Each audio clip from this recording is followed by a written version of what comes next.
That is a totally new yet authentic recording. Fantastic.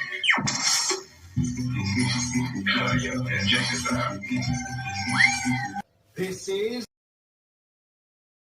Channel. Welcome. The climate crisis, then the accelerating climate crisis. Nowhere is that more critical than accelerating. President, honored delegates, ladies and gentlemen, we shall propose further cooperative efforts between all the nations in weather prediction and eventually in weather control. We shall propose, finally, a global systems of communication satellites linking the whole world in telegraph and telephone and radio and television. The day need not be far away when such a system will televise the proceedings of this body to every corner of the world for the benefit of peace. Bloomfield, Michigan, 1942. These are forces at work that could wipe out major cities.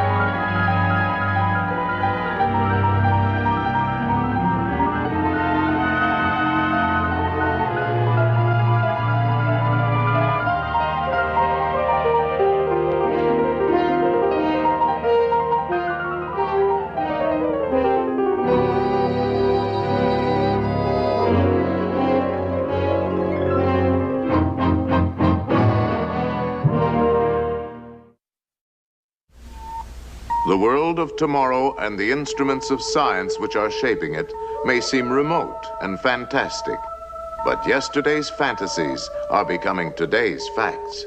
How will these great advances influence and benefit our personal lives? Here in this film is an answer.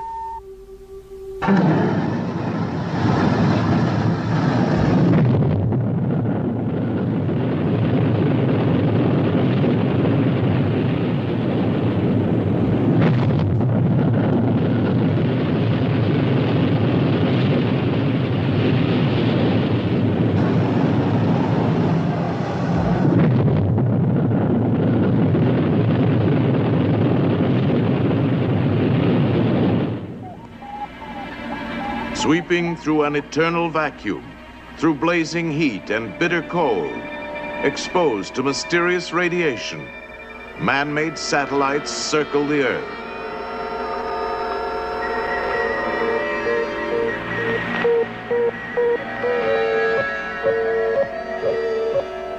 Traveling at fantastic speeds, these eyes in outer space give us knowledge for future exploration, and also vital information that will lead to a better understanding of one of nature's great forces, the weather.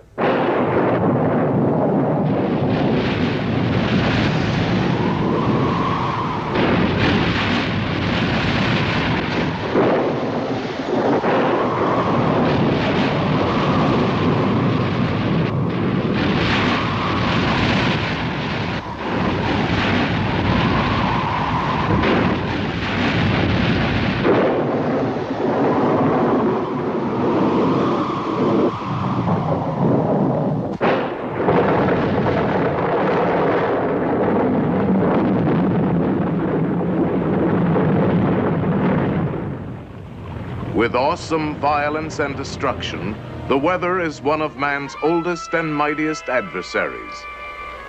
But in its ever-changing moods, the weather brings us beauty. The weather gives us our daily bread. The weather makes possible all living things. Var och hur du än bor är det självklart för oss att alla ska ha rätt till ett bekvämt, välorganiserat hem som blir plats för livet. Oavsett vem du är och vad du än gillar och gör. Bakom det låga priset bor en större tanke att god kvalitet, vacker form och bra funktion är till för alla. Nu tar vi ytterligare ett steg så att ännu fler kan upptäcka dem.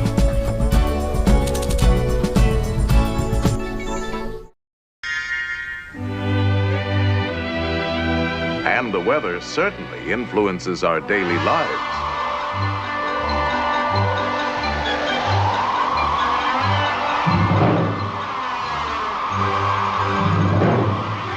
Yes, we have always been at the mercy of weather. When the weather is nice, we are happy. If the weather is hot and muggy, we tend to be frustrated, irritable, and even criminal. But if the fog rolls in, we are apt to be depressed. Thunderstorms cause fear and apprehension. Icy winds and snow seem to slow us down. In trying to predict these capricious changes in weather, we sometimes resort to rather questionable weather forecasting devices, such as an almanac, a crystal ball, a gouty leg, and the law of average.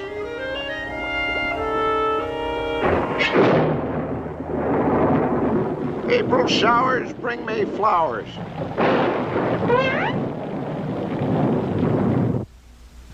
When mule ears shake in a certain way, it means that rain will fall that day. If a spider you should slay, rain will fall within a day. It's a sign of rain and snow when the birds and bugs fly low.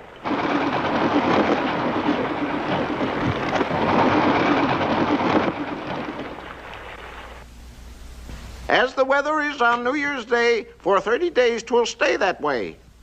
As the weather is on January 2, for February and September the same holds true. As the weather is on January 3, so the last 3 months of spring will be. As the weather is on November 21, so the coming winter's one. One is one, winter's one. So, as the coming winter has a New Year's Day, and if the fine weather holds its sway, the weather's bound to stay that way forever, ever, and a day.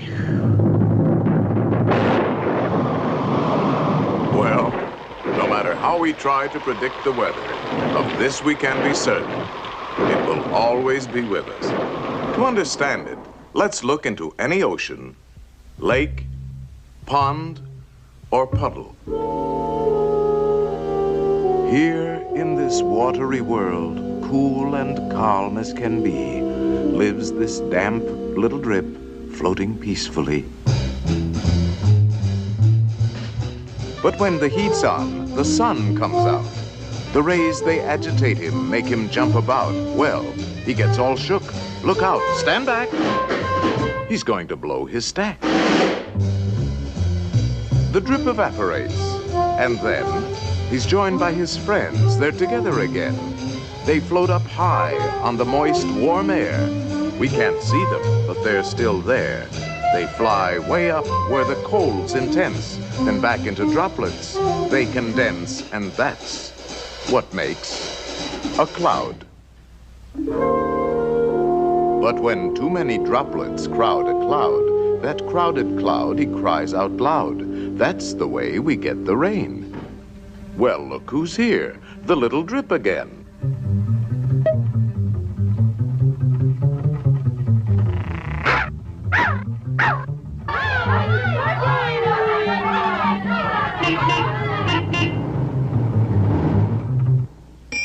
Back in the puddle.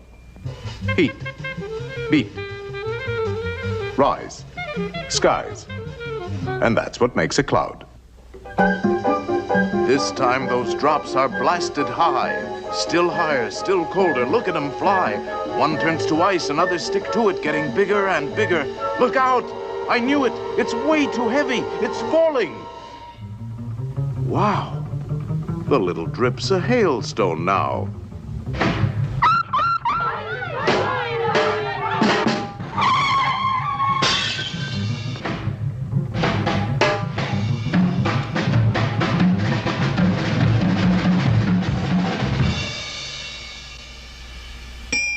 He's back just where he was before, and the whole thing's ready to start once more. This constantly repeating cycle of weather may seem capricious and without direction, but throughout nature there is order. Weather is a constant blending of the basic elements: air, water, and sun. It all starts with the sun. This tremendous white-hot ball of gas, 750,000 miles across, supplies the power that drives our weather machine. The sun is a gigantic atomic furnace, consuming itself at the rate of billions of pounds of matter per second. Across its boiling surface drift mysterious spots. Solar flares surge in flashes of raw energy.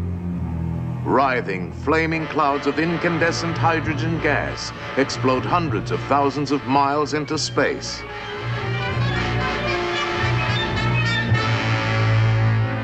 The sun is absolutely essential to life on our planet.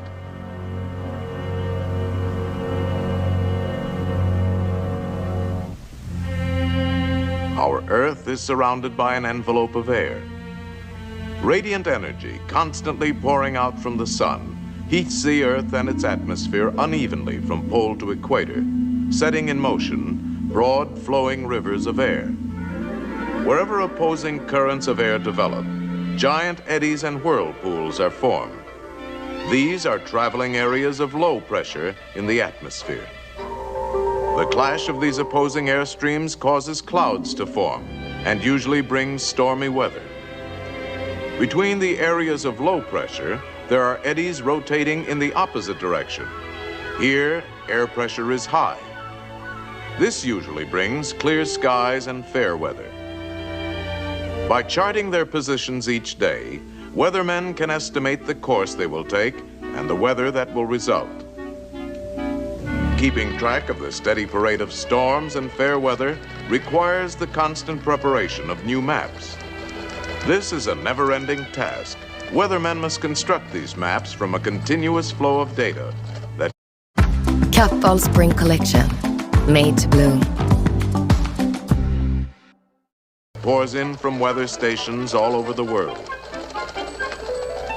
In remote, isolated areas, in crowded cities, in high-flying aircraft, and in ships at sea.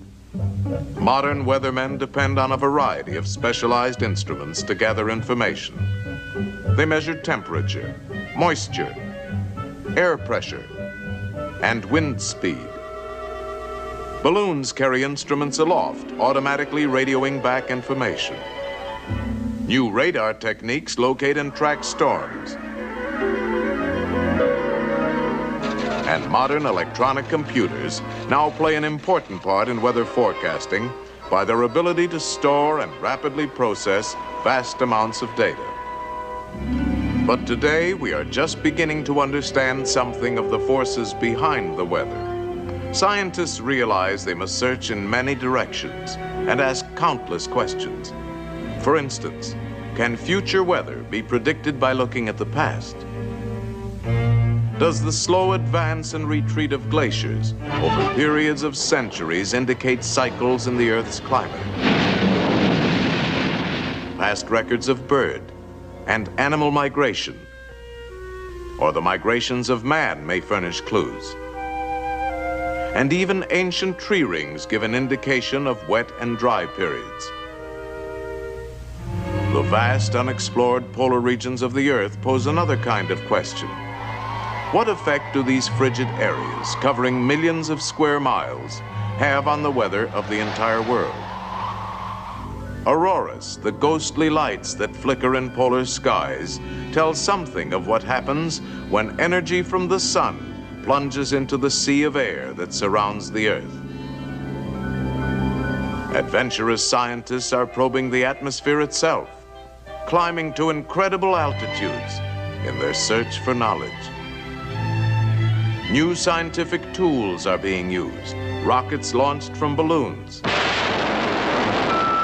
And rockets launched from the ground carry instruments higher and higher.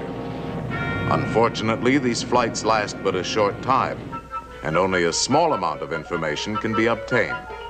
But now we have more advanced scientific devices for gathering data continuously over long periods of time, not only from the atmosphere, but from space beyond. Artificial satellites. Satellites reach into the unknown with instruments that duplicate man's own senses. The eye of the satellite is a photocell, or a radiation counter. Its ear, a tiny microphone. Its memory, a tape recorder. And its voice is a radio transmitter.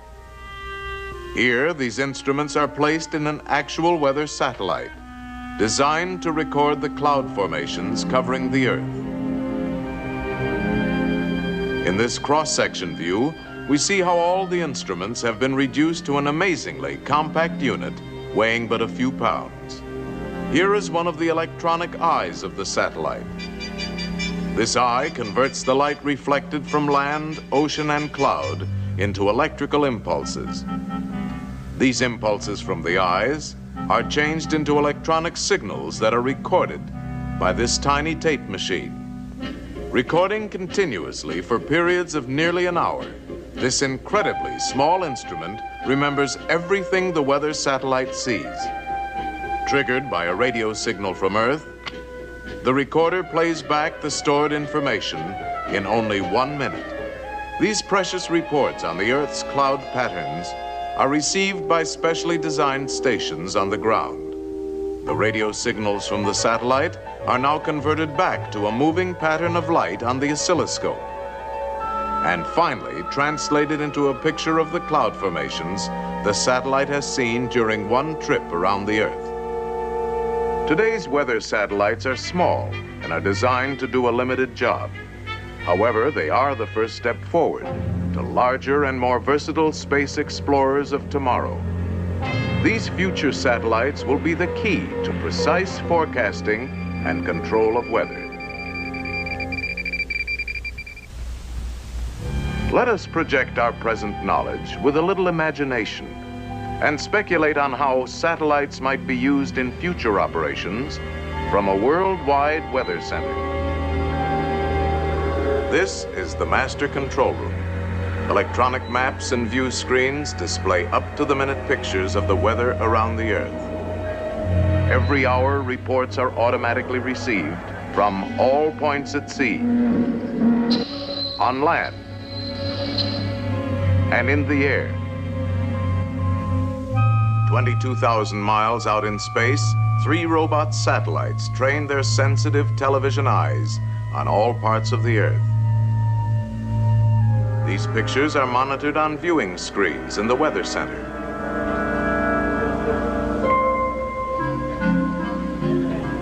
Here in the computing room, electronic machines digest the constant flood of information received from all stations. This is then translated into an ever-changing diagram of the Earth's weather. Forecasts for every sector of the globe are made months in advance. Prediction charts have indicated that a powerful hurricane will begin forming today in the Atlantic Ocean. The electronic weather map shows an intense storm system building up about 1,000 miles due east of Miami, Florida. The controller calls for a close-up satellite view of the troubled area. Coordinates. Coco 526, Yankee 2.5. Okay, controller. Coco 526, Yankee 2.5.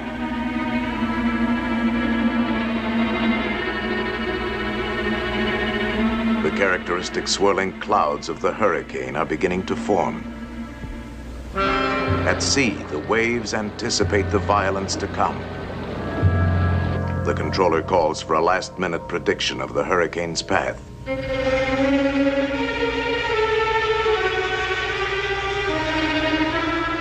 If control measures are not begun at once, the hurricane will smash across densely populated areas within 48 hours. 11 a.m. EST. A hurricane is forming 960 miles east of Miami, Florida. If control measures are ineffective, it will pass inland at Cape Hatteras in 48 hours. Control operations will begin within 2 hours, but safety precautions should be completed from Cape Fear, north no later than 6 p.m. tomorrow. At Weather Central, the control strategy is mapped out. A ridge of high pressure slants across the eastern United States between 2 low-pressure storm systems. If these 2 storm centers are intensified, the high will build up along the coast, forming a barrier that will turn the hurricane out to sea. Stand by. Now pulling in satellite number 1 for visual check of low pressure systems L20 and L21. The operator brings the satellite into focus on the two storms. One centered over Kansas, the other over Labrador. Changing to northeastern low, L21.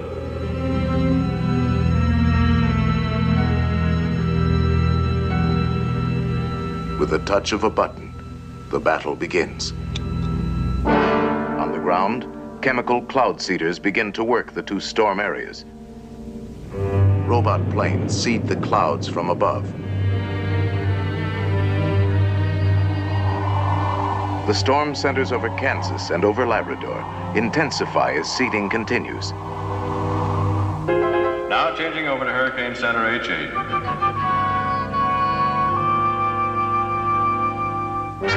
The fury of the hurricane mounts as 100-mile-an-hour winds lash the sea to a foaming frenzy.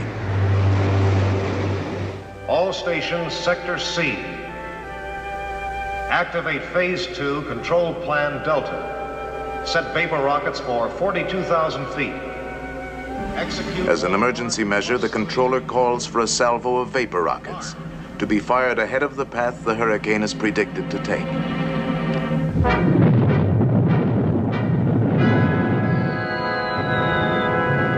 These artificial clouds will block the sun from evaporating more water to feed the hurricane.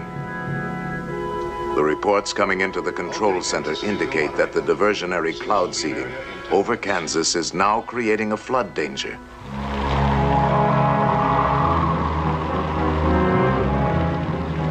Specially equipped robot aircraft are dispatched immediately to release a high concentration of cloud seeding material into the fringes of the storm. Heavier seeding from the ground also helps to subdue the rain by spreading it over a wider area. The controller calls for another view of the hurricane, which has now moved closer to the coast.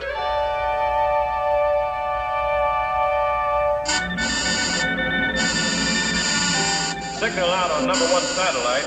10-minute interruption for correction. Have you anything else in the area? Satellite station S1 is approaching area. We'll make contact. S1, this is Weather Central. Request video signal at grid coordinates COCO. An emergency situation has developed. In an orbiting space station 1,000 miles above the hurricane, a crewman sends a temporary picture back to Weather Central.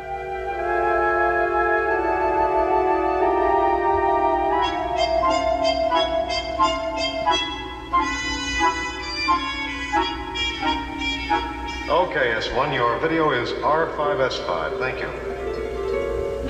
The hurricane has stopped moving toward the coast, but is still intensifying. It must be made to move northward and out to sea. This is a crisis.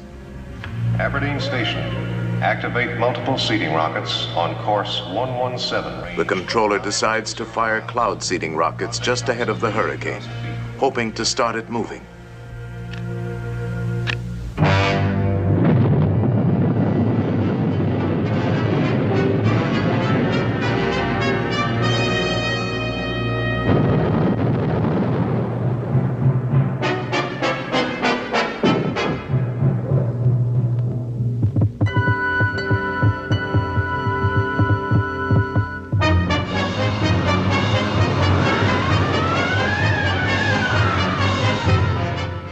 Slowly, the hurricane begins to shift.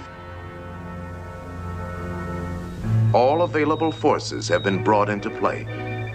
Now we can only watch and wait.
After hours of tension, the turning point is reached. Latest reports indicate the control strategy is successful. At last, the high-pressure ridge has settled along the coast, forming an invisible wall of safety.